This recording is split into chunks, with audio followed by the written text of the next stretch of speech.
Innal hamdalillah nahmaduhu wa nasta'inuhu wa nastaghfiruh wa na'udzu billahi min shururi anfusina wa min sayyiati a'malina. May yahdihillahu fala mudilla lahu wa may yudlilhu fala hadiya lahu. Asyhadu an la ilaha illallah wahdahu la syarika lahu wa asyhadu anna Muhammadan abduhu wa rasuluh la nabiyya wa la rasula ba'dahu. Allahumma shalli wa sallim wa barik ala Rasulillah Muhammadin ibn Abdillah wa ala alihi wa ashabihi wa mawala. Amma ba'du fa ya ibadallah, usikum wa nafsi bitaqwallah faqad fazal muttaqun. Yang kami hormati Bapak Rektor Universitas Muhammadiyah Semarang, Bapak Ibu Wakil Rektor yang rawuh, para bapak dan ibu dekan, wakil dekan, seluruh pimpinan lembaga dan unit yang ada di Universitas Muhammadiyah Semarang yang semuanya saya hormati, hadirin hadirat, para karyawan, para tenaga akademik dan seluruh yang hadir yang saya hormati. Alhamdulillah rabbil alamin, hari ini bisa saya hadir dalam rangka silaturahim dengan keluarga besar Universitas Muhammadiyah Semarang untuk sekadar menyambung hubungan silaturahim antara kami dengan para bapak ibu sekalian dan juga antar ibu dan bapak semuanya. Semoga kehadiran kita semuanya di salah satu rumah dari rumahnya Allah ini betul-betul bisa memberikan manfaat di dunia wal akhirah. Amin ya rabbal alamin. Hari ini saya pakai seragam Rahmah bapak-bapak dan ibu sekalian.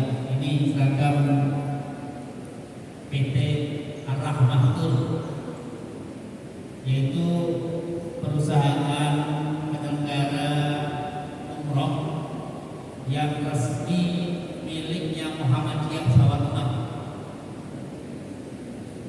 Selain mungkin saya ingin menjelaskan apa itu rahmah, juga mungkin sekadar ingin promosi, sehingga para bapak dan ibu yang mungkin ngersake tidak umroh untuk mengulangi kerinduan kembali melihat Ka'bah, mungkin bisa memanfaatkan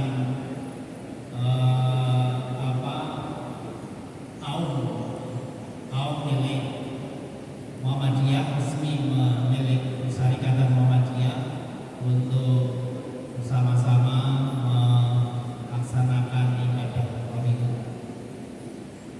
Kita di Ar-Rahmah Tour itu Jawa Tengah, Muhammadiyah Jawa Tengah itu tidak hanya membangun branding untuk pelayanan yang bersifat jasadiah. Kita tidak hanya memamerkan bahwa akomodasi yang kita siapkan bagus, murah, tidak hanya menunjukkan hotel yang kita konsumsi yang kita sediakan enak, murah, transportasi yang kita sediakan juga baik, tapi kita ingin juga membangun branding bahwa Ar-Rahmah Tour itu ingin membersamai para bapak dan ibu yang ingin ibadah umroh itu dengan cara-cara manasik umroh yang sebisa mungkin paling sesuai dengan sunnah Rasul. Tagline kita arju ila HPT, kembali kepada himpunan putusan tarjih. Kenapa? Karena yang namanya umroh kan mahal, yang namanya umroh kan perjalanan jauh. Nah, kalau kemudian ibu dan bapak kita semuanya tidak umroh, jauh-jauh ke tanah seberang, ke negara seberang, dengan membayar biaya yang cukup mahal, tapi umroh ibu dan bapak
mempermudah, tidak mempersulit. Sehingga ibu-ibu dan bapak-bapak yang ikut manasik di travelnya Rahmah itu tidak terlalu membebani doa-doa yang panjang-panjang. Doanya ya yang seperti dicontohkan Nabi.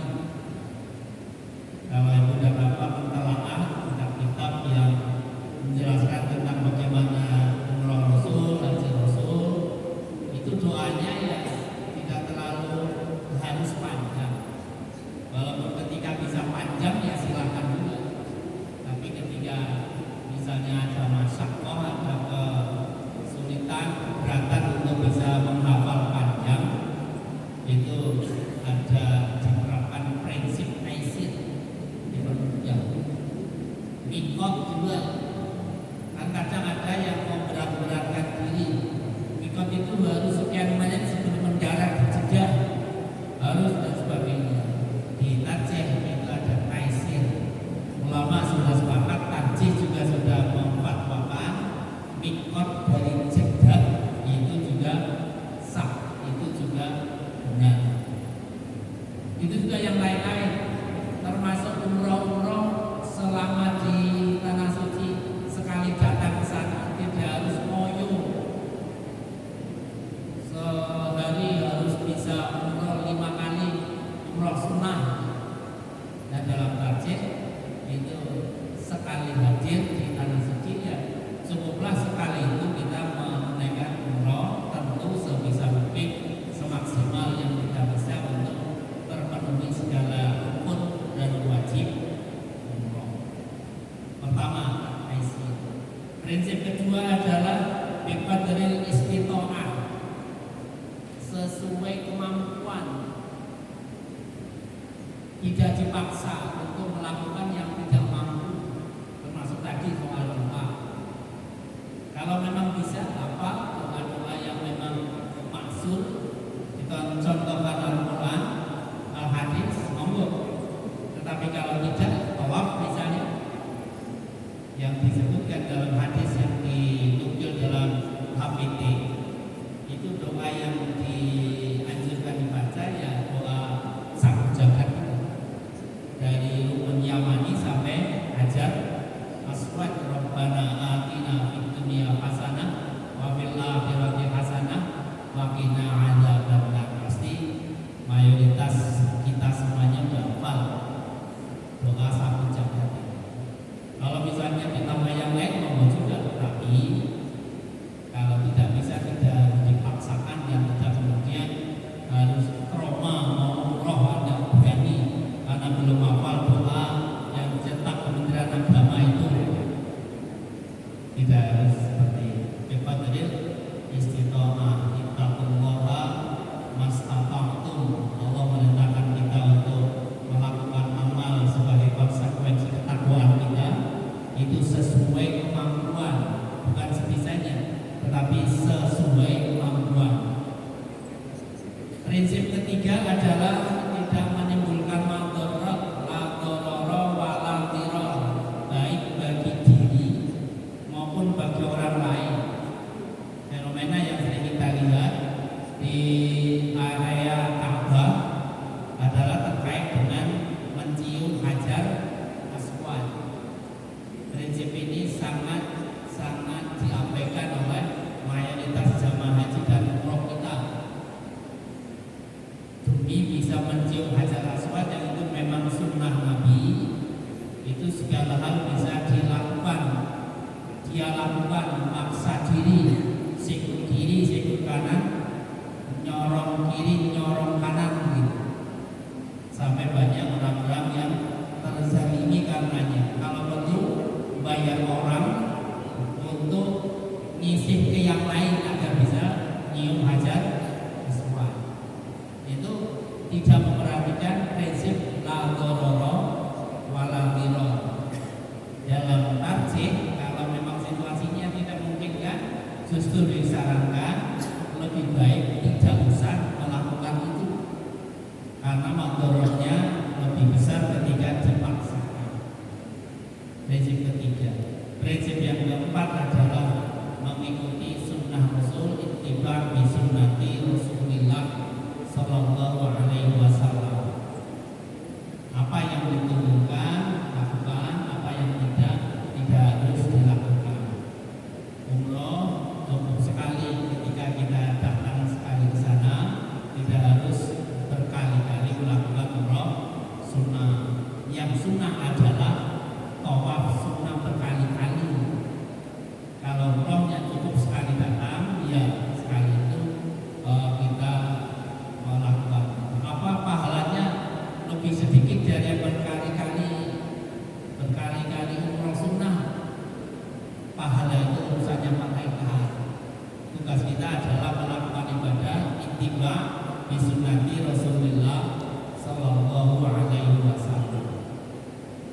Karena itu kami atas nama Lembaga Pembinaan Haji dan Umrah Jawa Tengah mengajak ibu dan bapak semuanya, para bapak pimpinan yang terhormat, kami punya atau kita Muhammad di Jawa Tengah punya PT Ar-Rahmatul Travel Umroh yang resmi, punya persyarikatan 99 saham itu milik Muhammadiyah, 1% milik Pak Tafsir, karena memang persyaratannya begitu.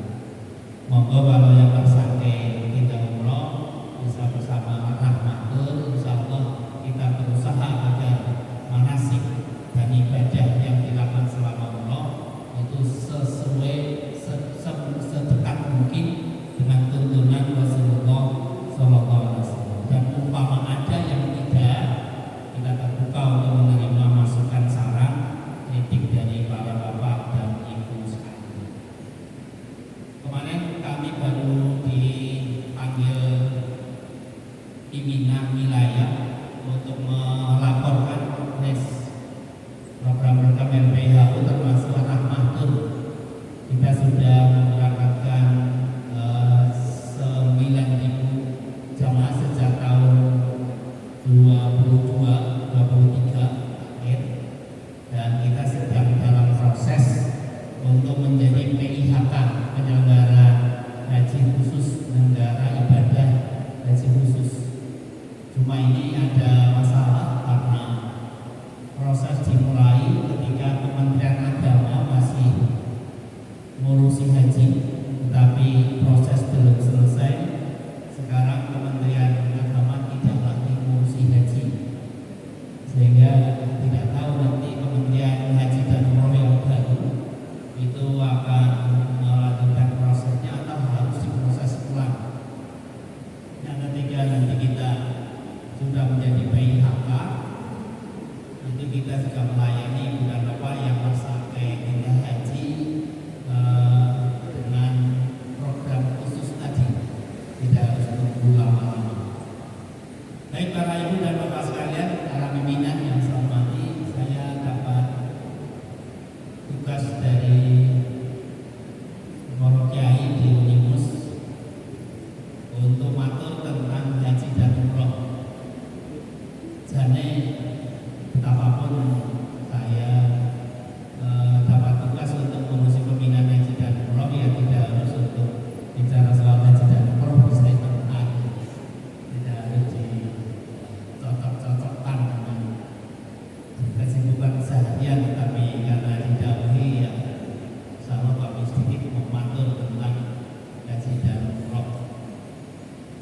Pertama, saya kira penting kita mengetahui kenapa haji itu disyariatkan, kenapa umroh itu Allah mensyariatkannya. Ada seorang sosiolog, Ali Syariati, sosiolog dari Iran. Beliau hidup antara tahun 33 sampai 77-an.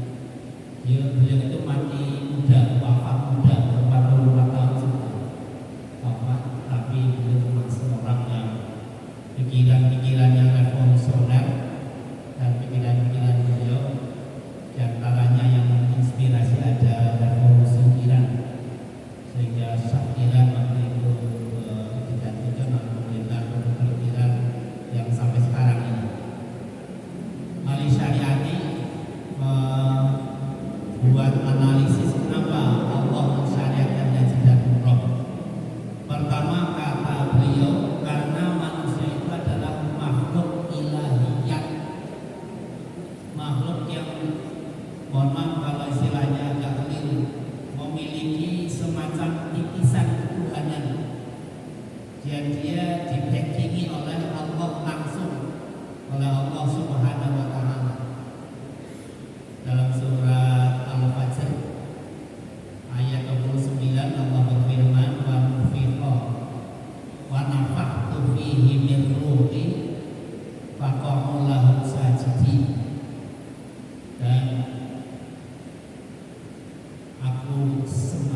Jadi ruh yang ada pada diri manusia adalah ruh yang langsung diciptakan oleh Allah dan ditiupkan pada diri Adam sebagai nenek moyang manusia.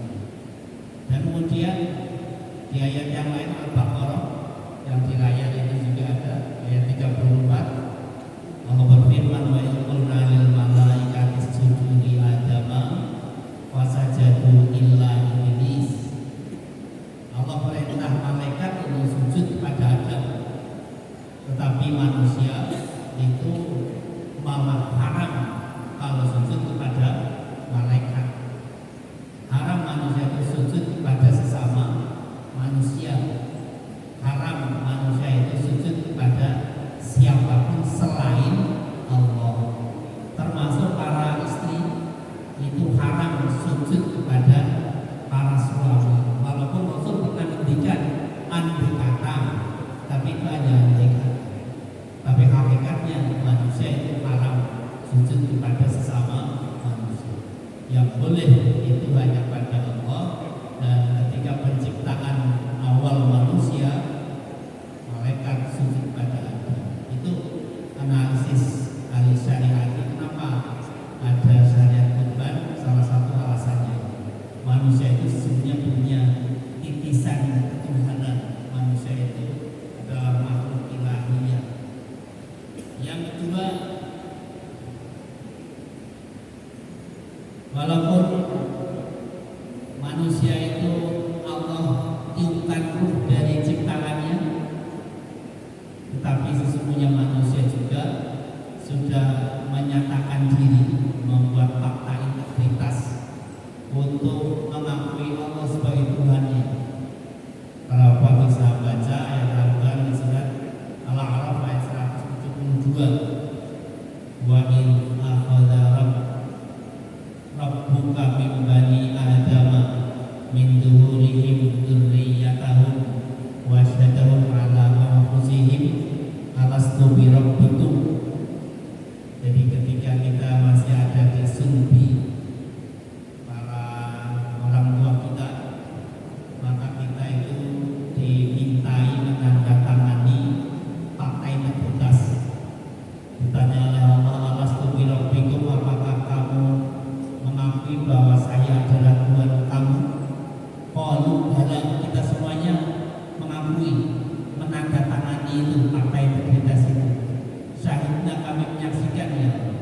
Antaqulu yaumil qiyamati inna kunna an hadza ghafilin. Walaupun kemudian nanti di akhirat itu banyak yang ternyata terbukti melupakan.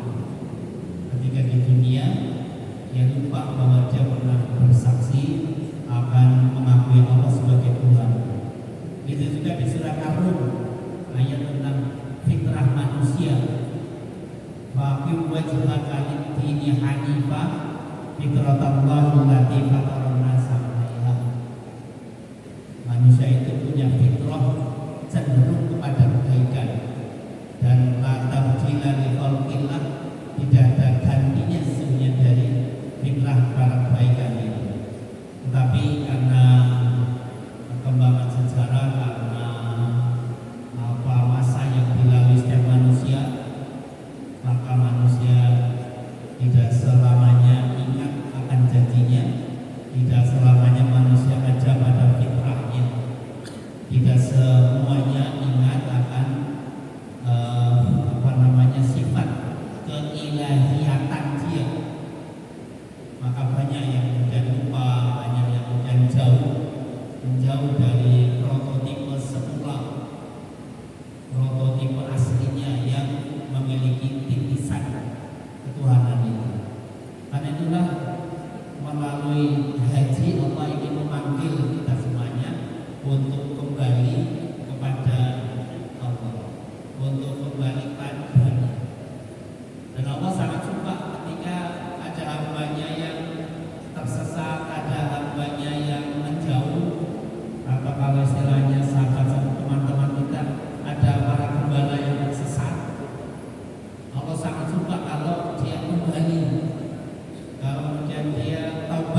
bitaubati abdihi.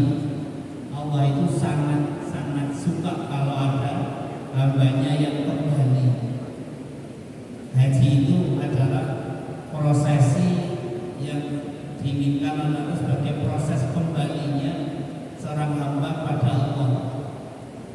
Senangnya Allah kalau ada hambanya yang kembali itu digambarkan sebagai seorang musafir, seorang yang bepergian di padang pasir dengan membawa kendaraan dan dia membawa bekal di atas kendaraan itu, lalu kendaraan itu lari darinya dan dia tidak bisa menemukan bekalnya di situ karena dia di tengah-tengah padang pasir ini.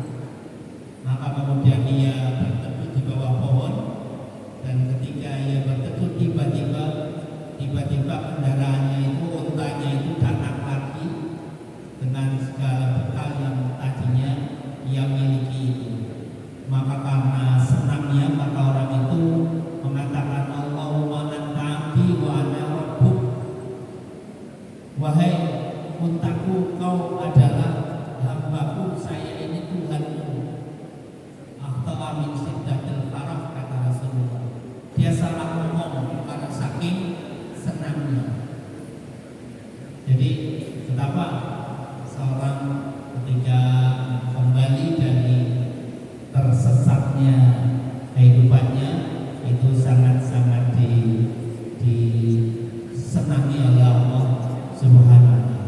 Nah, haji itu merupakan ibadah ritual, merupakan ibadah teatrikal sebagai bentuk kembalinya seorang hamba yang tadi tersesat. Makanya orang haji itu, orang umroh itu, bahasa kalimatnya itu bahasa labbaik Allah, itu aku kembali ya Allah. Kayak bapak-bapak ketika tugas luar negeri sebulan lebih, kemudian istrinya nunggu di rumah, maka kalimat pertama yang ia katakan apa? Kalau panggilan pada ibu, saya pulang. Kata anak yang baru kuliah di Timus kemarin wisuda, kemudian bapaknya ibunya tidak bisa hadir, pulang ke rumah, Mak, saya pulang dan sudah selesai kuliah. Sebagai ungkapan kesenangan bisa kembali. Nah, orang haji dan umrah juga begitu. Labbaik Allahumma labbaik la syarika lak. Ya Allah, aku kembali kepadamu ya Allah. Saya sudah bosan jadi orang tersesat ya Allah. Saya ingin menjadi orang baik ya Allah. Jadi dia adalah ibadah teatrikal yang sebagai ekspresi yang menunjukkan kembalinya seorang yang tadinya tersesat, itu kembali yang tersesat. Itu menurut ahli syariat, kenapa Allah mewajibkan haji, kenapa Allah mensyariatkan haji? Sebenarnya adalah dalam rangka bagaimana Allah sangat berharap setiap kita hamba-hambanya yang kemudian mungkin menjauh dari Allah itu kembali pada Allah, mendekat lagi pada Allah Subhanahu wa Ta'ala. Ada beberapa makna yang bisa dipahami dari setiap gerakan dan bacaan ketika kita melakukan haji atau umroh. Karena memang setiap ibadah dalam Islam itu pastilah punya hikmatun, punya tujuan dan punya hikmah. Tidak ada amalan apapun pasti dia ada tujuannya dan dia ada hikmahnya, ada maknanya.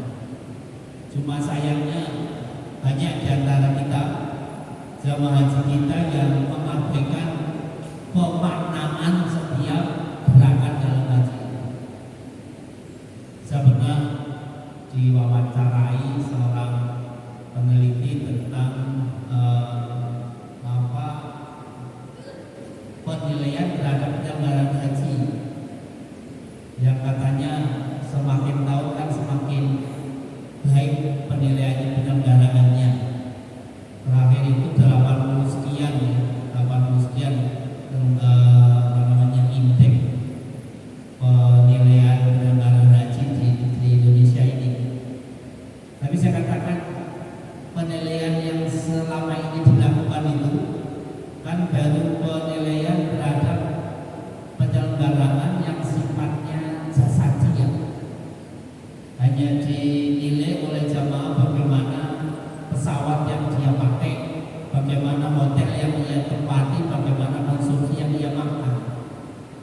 belum menilai hakikat penyelenggaraan hajinya, yaitu aspek ibadahnya. Tidak ada jamaah yang menyatakan puas atau tidak puas terhadap pelaksanaan tawaf selama di tanah suci, terhadap pelaksanaan wukuf di tanah Arafah dan lain-lain. Yang mereka katakan puas, setengah puas atau tidak puas, itu ya makannya selama tanah suci, hotelnya di sana, transportasinya, macet apa tidak. Tapi kalau pelaksanaan ibadah jarang zaman kita yang memberikan penilaian, karena memang mayoritas kita masih jarang yang memaknai setiap ibadah dari ibadah haji kita. Padahal setiap ibadah pastilah ada tujuannya, ada urgennya, ada hikmahnya. Nah, berapa diantaranya yang mungkin bisa kita sampaikan? Pertama, niat haji itu rukun pertama dalam pelaksanaan haji, pelaksanaan umroh. Niat itu visi. Setiap manusia itu harus punya visi, sehingga orang yang menunaikan umroh, menunaikan haji, itu hajinya, umrohnya tidak sah kalau dia tidak niat. Itu begitu juga menjadi pejabat, menjadi dosen, menjadi tendik, juga harus punya visi. Dan visi yang ideal itu visi yang setinggi mungkin, sejauh mungkin. Berapa saat yang lalu kan banyak kita yang terkaget-kaget, padahal sebenarnya itu ungkapan yang wajar para santri ungkapkan. Seorang pejabat kita, Pak Menteri Keuangan, punya tujuan apa, punya cita-cita atau punya visi. Visi dia ya mati masuk surga. Itu kan jadi ya visi setiap orang beriman. Tapi karena yang mengungkapkan adalah pejabat, dan kita selama ini sudah lupa bahwa visi kita sesungguhnya harusnya ya ukhrawi, sampai surga. Itu seakan-akan itu luar biasa, padahal itu biasa. Setiap muslim itu ya visinya Rabbana atina fid dunya hasanah wa fil akhirati masuk surga. Wa qina adzabannar kan maksudnya masuk surga. Visi masuk surga. Setiap kita harus punya visi jauh ke depan.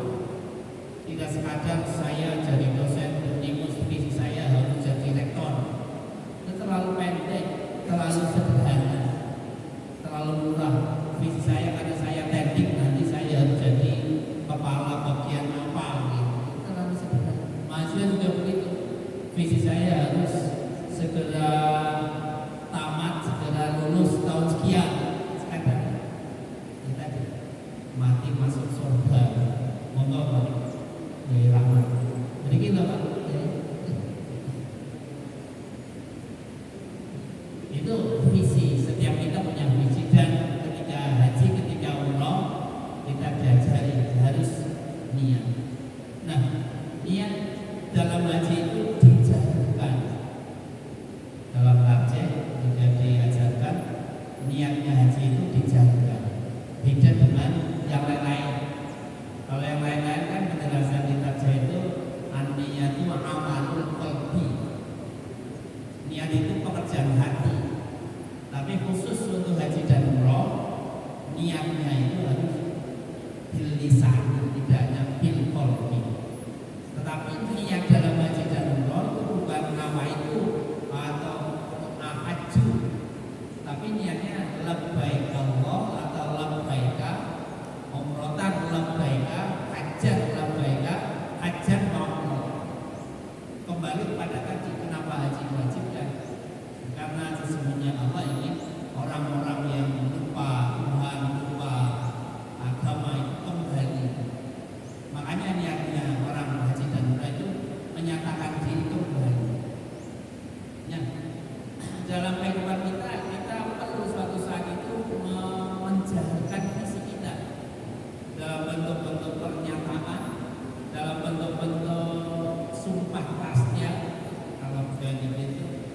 panca prastya, prastya lainnya. Kalau tentara apa, polisi apa, itu penting dalam rangka menguatkan komitmen bahwa kita memang ingin melakukan apa, ingin berbuat apa, ingin jadi apa.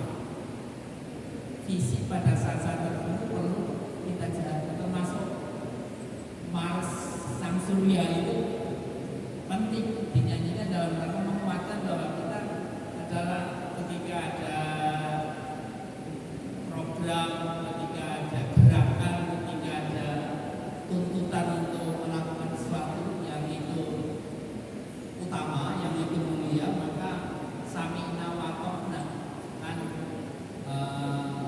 salah satu bait di Sang Surya itu, lihatlah matahari telah tinggi di ufuk timur sana, kemudian kita sami'na wa bacaan-bacaan apa namanya sumpah prastya juga sangat penting bagi pegawai, bagi dosen, termasuk bagi pejabat untuk meneguhkan nawaitu dia untuk punya komitmen yang besar. Itu niat ya, bahwa setiap kita haruslah punya visi yang jelas, punya visi yang jauh ke depan, dan visi itu dinyatakan secara tegas. Yang kedua, ihram dan miqat. Itu juga rukun umroh, rukun haji yang sesungguhnya sangat-sangat syarat dengan makna-makna yang luar biasa. Pertama diantaranya adalah bahwa ihram itu, miqat itu adalah simbol kepatuhan, simbol ketaatan, dan kepatuhan, ketaatan yang ditanamkan ketika kita ihram itu adalah kepatuhan dan ketaatan yang bukan karena dilihat siapa dan karena demi apa, yang sifatnya lahiriah, yang sifatnya basariah sesama manusia, tapi karena itu kita yakini sedang dilarang oleh Allah Subhanahu wa Ta'ala.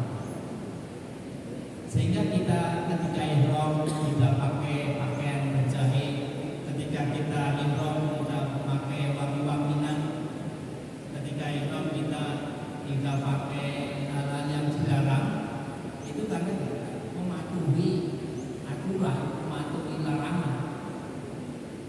Nah, dalam tugas kita seharian kita juga butuh seperti itu. Kalau ibu dan bapak punya karyawan, punya anak buah, punya dosen, kepatuhannya adalah kepatuhan seperti kepatuhan dia ketika ihram, bukan karena dilihat atau tidak dilihat, maka ia akan menjadi orang yang integritas terhadap tugasnya itu total, bukan karena ketika ada pimpinan atau tidak, bukan hanya karena darani bahasa Jawa.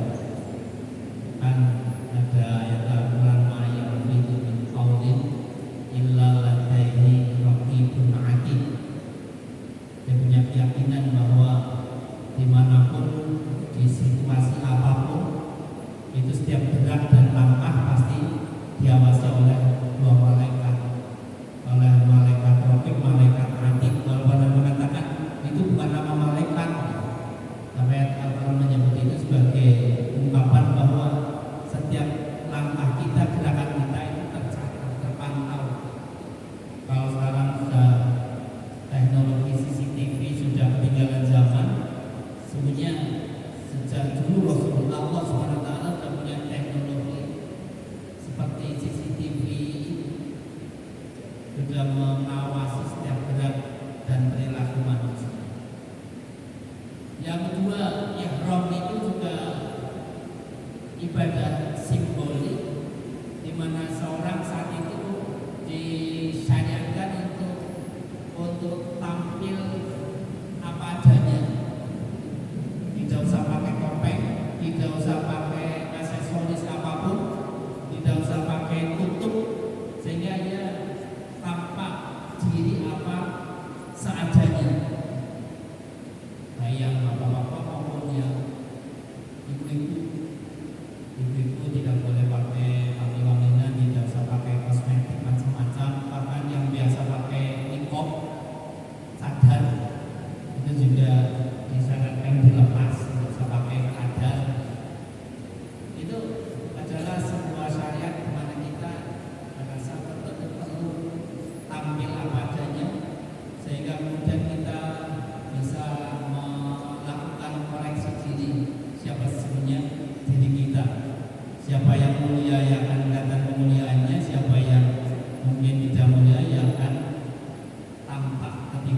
kemuliaannya.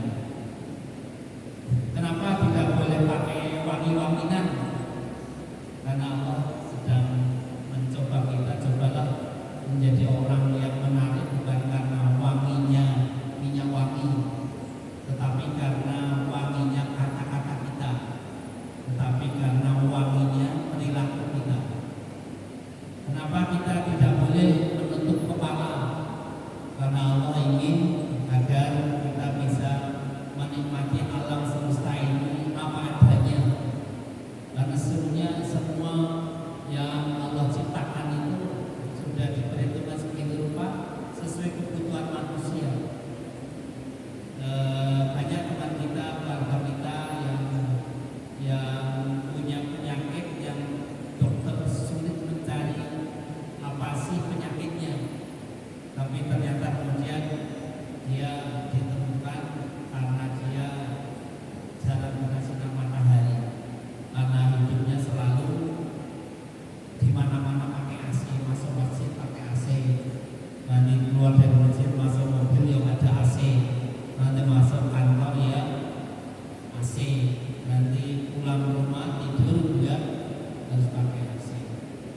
Padahal saya mulai orang melihat sesungguhnya kehidupan yang tidak alami itu justru lebih banyak mudarat bagi dirinya, dan lebih baik adalah mencoba alam semesta apa adanya. Yang berikutnya, jangan membunuh binatang, jangan mencabut tanam-tanaman, lagi roh. Itu sebenarnya Allah sedang memberikan pelajaran pada kita agar kita itu ramah lingkungan, agar kita itu menghargai makhluk-makhluk lain sekitar kita. Tumbuh-tumbuhan juga dia punya hak untuk tumbuh, binatang-binatang juga punya hak untuk hidup seperti kita, karena dia sesama makhluk Allah Subhanahu wa Ta'ala. Dan betapa hadis banyak yang menceritakan tentang alam semesta yang di sekitar kita itu harus dilindungi, harus mendapatkan perlindungan sebagaimana mestinya. Bahkan ada orang yang bisa masuk surga justru karena hewan yang kita tidak memperhitungkan ternyata itu bisa menjadi sabab dia masuk surga. Kemudian kita tidak boleh bercumbu dengan pasangan kita. Itu juga satu pembelajaran sebenarnya agar kita itu bisa membangun hubungan cinta kasih dengan pasangan kita, tidak selalu hanya karena nafsu.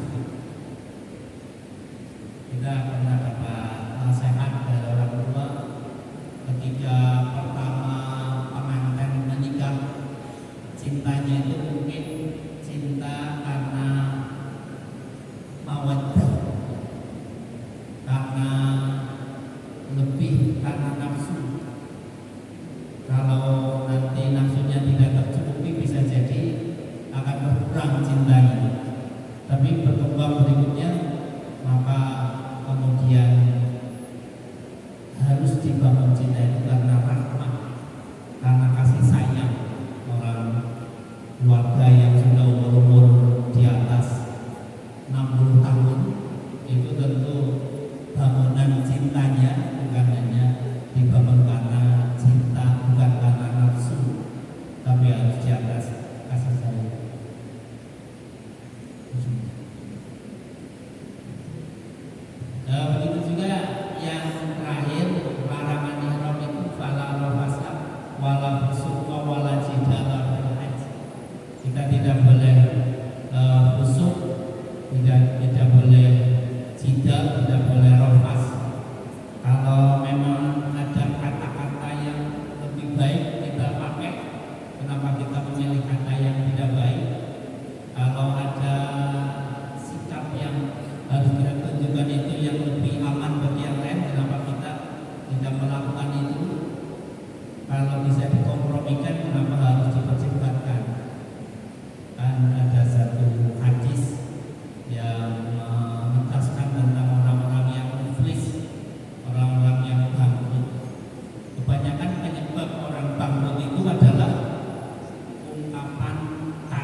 dengan harus mengorbankan, itu harus bisa memilih pimpinan ketika suatu saat menghadapi persoalan yang katakanlah genting. Dia harus cepat menentukan sikap, harus memilih A dan memilih B atau memilih B dengan segala risikonya. Ibrahim itu dia harus memilih menyembelih anaknya karena perintah atau memperturutkan cintanya pada anaknya yang semata wayang yang sangat dia cintai. Tapi Ibrahim bisa memilih untuk menunaikan perintah betapapun harus mengorbankan cintanya padanya. Seorang dalam hidup suatu saat atau bahkan seringkali karena menghadapi pilihan yang dia harus tegas memilih. Itulah kehidupan, dan dibayangkan dengan berbagai ibadah dalam haji kita, termasuk diantaranya adalah ketika kita yang terakhir sa'i. Orang ketika sudah tawaf itu adalah perjuangan spiritual untuk bagaimana mengembalikan keyakinan bertauhid kepada Allah. Maka sa'i adalah perjuangan material. Sa'i itu adalah ibadah yang menirukan apa yang pernah dilakukan oleh istri Ibrahim yang mencari air. Dia yakin sesungguhnya Allah akan melindunginya, tetapi dia tidak iktikal, dia tidak menyandarkan tanpa ikhtiar pada Allah. Dia yakin sesungguhnya Allah pasti membantunya, tapi dia harus berusaha. Lari dari sofa ke Marwah, balik lagi sampai 7 kali. Dan ibu-ibu jangan bayangkan sofa Marwah itu kayak sekarang, keramik halus. Dulu masih batu-batuan yang tajam-tajam itu. Diajar lari sepanjang itu 7 kali. Dan belum ada atapnya kayak sekarang, nggak ada AC-nya. Itu perjuangan beliau dalam rangka mencari bekal makan minum untuk anaknya. Itulah manusia mestinya punya kegigihan yang luar biasa untuk menghidupi diri, anak, keluarganya. Dan orang yang paling disukai Rasulullah adalah orang yang gigih. Dikatakan Rasulullah, seorang ketika makan dari hasil keringatnya sendiri itu lebih utama daripada dia meminta-minta. Meminta-minta itu adalah perbuatan yang paling tidak disukai baik oleh Allah maupun Rasulullah. Bahkan digambarkan orang yang hobinya, apalagi menjadi profesi meminta-minta, itu besok yaumil qiyamah itu akan menghadap Allah dalam keadaan tubuhnya hanya tulang, tidak ada dagingnya. Dan saya termasuk membawa proposal, jangan proposal tidak ada simbol meminta. Jadi kalau bisa ya tolong ya baik menjadi surga. Para badan sekalian, itu beberapa hal yang bisa kami sampaikan, bahwa haji sebenarnya adalah ibadah simbolik di mana kita diharapkan menjadi orang yang punya visi hidup jauh ke depan, mati masuk surga, menjadi orang yang punya ketaatan, kepatuhan, konsistensi dalam melaksanakan tugas, menjadi orang yang sederhanaan, samaan derajat, tidak usah memandang orang lain dari casingnya. Casing itu bisa beli di mana-mana, bisa dijual di mana-mana. Yang penting adalah inna akramakum indallahi atqakum. Marilah kita dari haji itu kita juga bisa memahami diri, bisa muhasabah kira-kira apa yang bisa saya lakukan dan apa yang perlu kita segera lakukan. Tapi juga dari haji kita belajar ketegasan mengambil sikap ketika kita harus memilih antara perintah dan apa yang sama-sama ada resiko. Dan terakhir kita menjadi orang yang gigih. Kadang ada pimpinan yang memilih anak buah, wah ini yang belum punya pekerjaan dikasih tugas tertentu, belum tentu jalan. Jadi suatu program kadang malah bisa jalan kalau diserahkan kepada